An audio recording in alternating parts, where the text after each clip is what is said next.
going on, boys? In today's video I am going to be training front squats.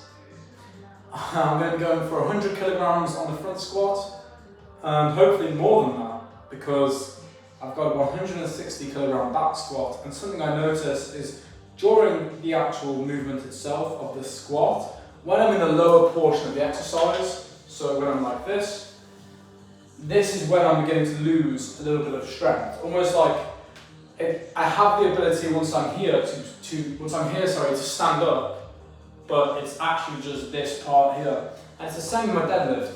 When I'm doing a deadlift movement, if I can get it to leave the ground, so if I can complete this part of the movement, I can get a deadlift. But this part of the movement is oftentimes the hardest. And I was thinking to myself, Jeff, what exercise works both the lower part of the back squat and also this part of the deadlift, you know, these components of the movement? And I was thinking, what could I possibly do? What works the glutes, works the groin, works the quads, works the inner and the rear hamstring, works whatever the flip you call this, lower abdominals, I guess. What movement works all of these things? It requires you to brace yourself, you know, to build a brace in your body, fries up your CNS, gets you fired up and explodes. What movement is explosive? And the movement that came to mind was the front squat. The front squat I used to do so much. I go so deep on it, you know, I go very deep on the front squat. I don't go ass to grass. I learned a mistake doing that when I tore my meniscus. And that's the reason why my squat can be a bit high sometimes. But I go very deep. I go as deep as possible without risking injury. And I love it. It builds explosive power. And I haven't done this movement for a year and a half now. It's been a long time, but I love it. This movement, I love this more than real squats, doing the front squats. So I'm looking forward to today. I thought this would be a perfect way for me to get back into building up my strength again, so I can surpass my current PBs. You know, I got that new 160 kg squat not long ago, the deadlift not long ago. It's been about 2 weeks, I think, since then, and then I haven't hit a PB on a compound lift since. Well, I hit the bench like the same day as the deadlift, but since then, I haven't gotten a PB on a compound lift. I've got a bunch of PBs on smaller lifts and then, you know, like dips and things like that, but nothing on a compound lift. And that's what I want to get today. I want it more than anything. So, 100 kg. Haven't done it on the front squat before. I mean, maybe I have, like, you know, a while ago, but I can't remember. I can't really remember doing it. But 100 kg seems very light. So I'm thinking I should get more than that. But you guys haven't you know, clicked on this video to see me ramble. You clicked on it to see me get the lift, to see me push myself, to see how I train, and hopefully then you can take that forward into your own training. So without any further ado, let's begin.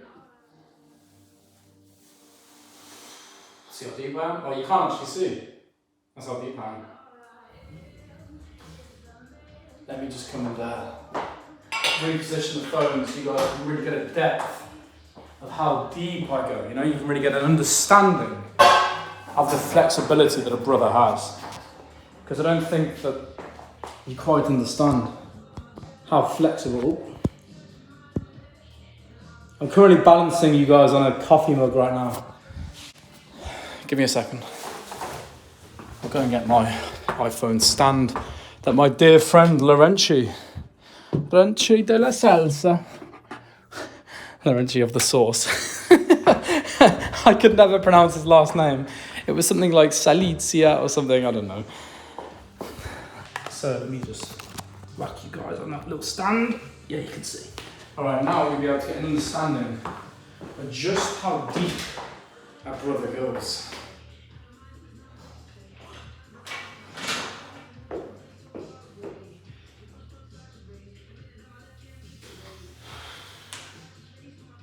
This is how deep I go, or how deep I can go. I don't go this deep all the time though, because I'm not out here trying to injure myself. I normally go down to about here.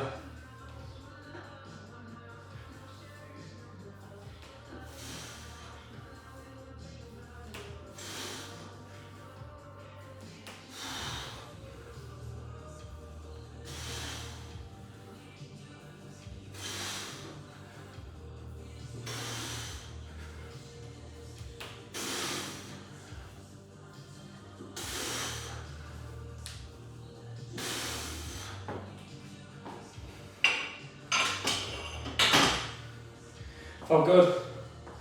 Yeah, so gotta keep going up in weights now. We're warming up between sets as well, so yeah. See you guys in a minute.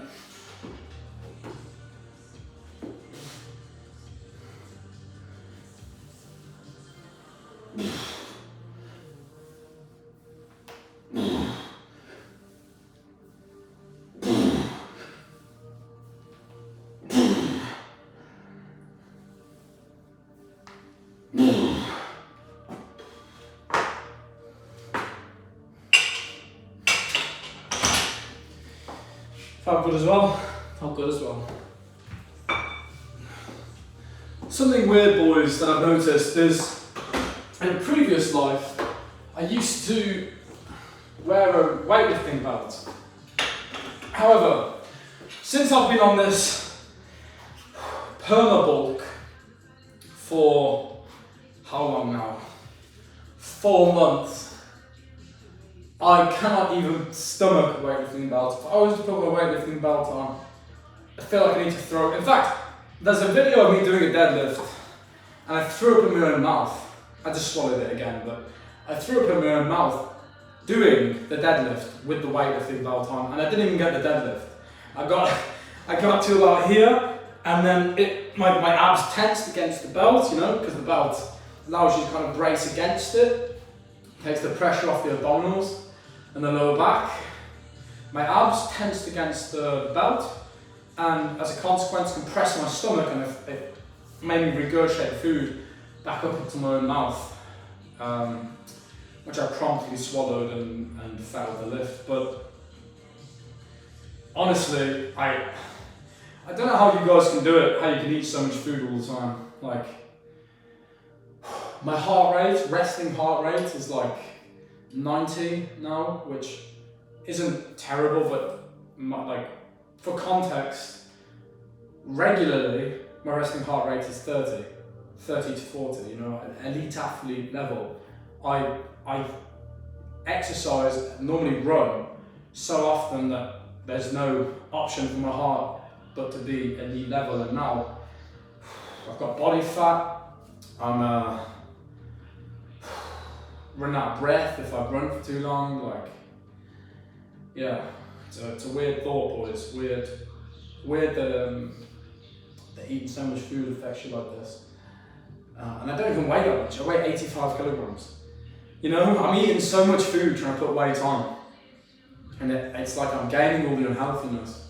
I'm gaining the strength too, so I don't know if anyone will have a reasoning for this in the comments, if anyone even is going to watch this far, but if you know the reason why I'm not gaining actual weight in kilograms, but my lifts are increasing and I'm increasing in literal size, like my arms are bigger, my chest is bigger, my legs are bigger. You know, if you watch my earlier videos compared to my legs now, they are evidently bigger, for example.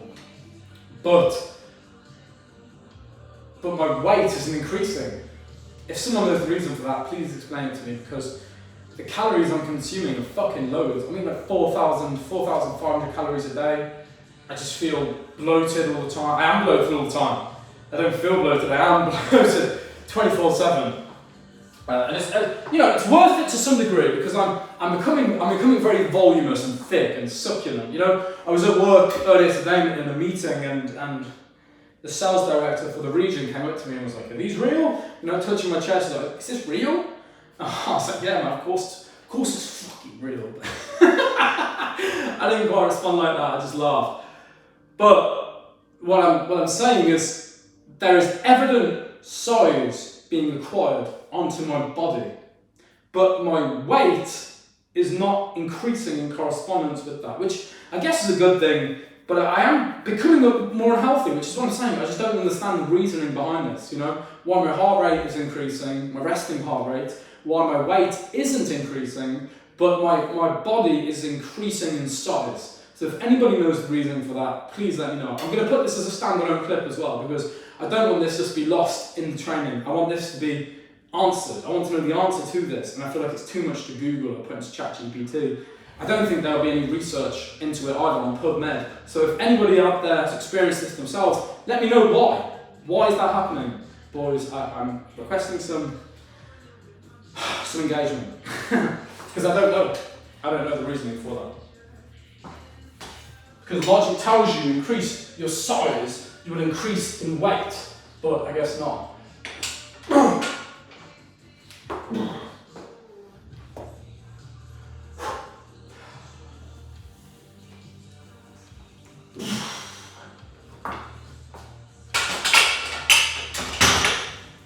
That's very easy. That was almost too easy. But yeah, anyway, boys, as well as, going for my PBs, I'm starting to run again because of that increase in my resting heart rate. Of course, I want to be big and strong, monstrous, thick and voluminous. I enjoy the compliments. I enjoy having an imposing physical stature. The type whereby when you walk in a room, people know. That feeling to me is good. I enjoy it. Not that I find it, as my purpose or that I find it fulfilling, but I find it good because what is the alternative? To be insignificant? I don't want to be insignificant. That's not who I am. So, yeah, I'm enjoying the size, but I don't want to die of a heart attack. And to be honest, I'm drinking all this caffeine, I'm eating all this food, and I'm thinking to myself, I feel my heart beating now. And I'm thinking, this has never happened before. I used to do marathon running. I'd run like half marathon every week, minimum, as on like a Sunday, and then I'd do 3 runs in the middle of the week, and I do a marathon once a month. So, once a month I do a marathon. And during that period of time, my heart rate was 35, was my resting heart rate, 35. I saw it on 30 before, but that's impossible near enough, so I'm not going to quote that. But 35, I have a photograph of the heart rate monitor saying that. But now I'm 90. 90 is my resting heart rate right now. Can you even fathom that? I don't know. I'm going to start running again anyway for that reason, because I think you have to strike a balance between being big, being strong, achieving your goals. I want to do a bodybuilding comp, for example. And I know that in order to do that, as a prerequisite, I need to be bigger and I need to be stronger. And that is why I'm bulking so intensely. That's why I'm putting on so much size right now. So that when I do finally come, maybe in a year's time, to do the cut, it will be intense. It will be insane, I know that. But if I die of a heart attack before I ever reach that point, then was it worth it? And something else I've got playing on my mind is my family on my father's side. All of them have had heart attacks. And it's something that, is not something I want to experience. Every single, my father, my aunt, his mom, I don't know about his dad, but all of them have had heart attacks. Fatal sometimes. So I don't want to die of the same condition. So yeah, for that reason I'm resuming running now. I did stop because it was too much on my knees with the weightlifting, but my knees feel fine now. I've been doing cycling instead. And so I think it's about darn time I pick running up again. So yeah, I'm going to start doing that. So you guys might notice I get a bit leaner, but don't worry, I'm still committed to the bulk. I'm still going to gain weight because I want to be a monster. I want to be an absolute monster. I want to be so big you were to look at me and go, what the flip is that? And I want to do it naturally. I never want to take steroids. I don't see the point. Not for me. It's not my life path. It's not my destiny to take steroids. I never would. I've got many brothers out there that do it. And to be fair, boys, they look good. I'm not going to lie, that my friends that are taking test, Tran, they look good. Tran's fucking monsters, but they look good. Good physiques, but I just can't do it. I couldn't bring myself to put it in my body. It's the reason I don't smoke or drink. I just can't. I feel when I eat chocolate sometimes, or at work yesterday, for instance, we were at dinner and I drank a couple of milkshakes because I hadn't eaten all day. So I had like 3 apples all day, and then I thought I need to get more calories in. So I ate my chicken, ate my vegetables, my rice. And then at the work dinner, I had a couple of milkshakes, about like half a cheesecake, loads more chicken. So I ended up getting like 3,000 calories in one meal, which was crazy. 4,000 even, 3,000 I think. And then, yeah, I don't know. I think that eating that much food is just, it's too much. I don't want to die, you know. Yeah, I want to get big, I want to be monstrous, but I want to do it naturally. I don't believe that taking steroids is worth it for me. So for some people it is, but for me, no. Okay. With that being said, I'm now going to get 100 kilograms on front squat. To be honest, 80 was like nothing. I didn't feel like anything. 80 felt easier than just the bar. So I think this too will be easy. I'll put you guys on the floor again because then you can see the full shabam. Let me just check. Yeah, I think you can see that. All right.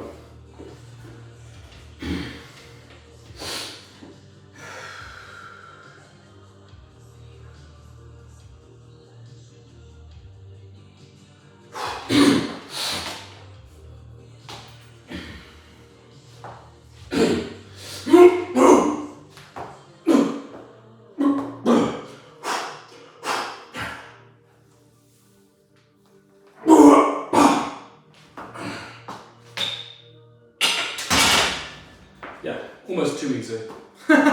Again, that didn't even feel like a challenge. I'll go to 120.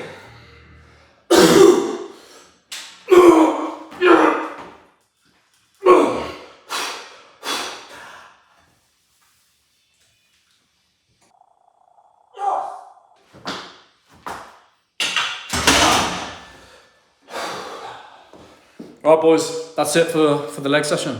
Very quick, very easy, very heavy. 120 kg on the leg squat. I wanted to get 100. It wasn't heavy enough, so I went for 120. Got it. Easy, piece of cake. So what I'm going to do now is call it a day there and go for a run. As I said, I'm going to be running a lot more because I want to get a bit healthier. So that's what I'll do. I won't record it. Maybe I'll do a quick clip or something, I don't know, if I remember. And then, I'll see you guys tomorrow. Hasta mañana, mis hermanos. Adios.